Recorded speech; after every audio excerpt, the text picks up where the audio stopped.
荷里活有間大酒店啊，有3個肥婆學踢波啊，學踢波，你又踢佢又踢，卒之就踢咗落河啊！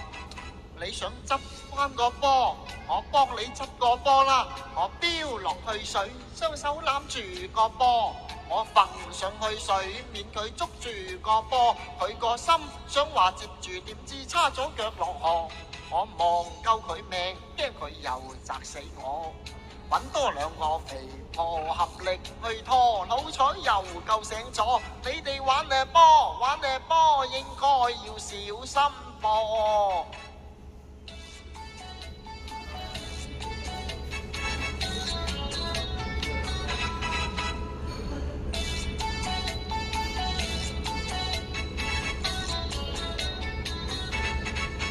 講到荷里活有間大酒店，3個肥婆學踢波啊，學踢波，你又踢佢又踢，卒之就踢咗落河啊！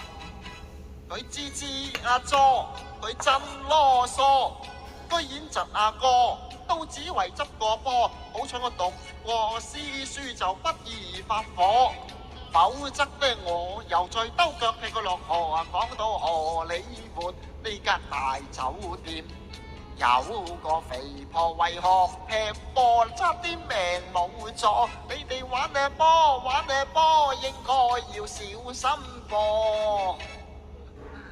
多謝。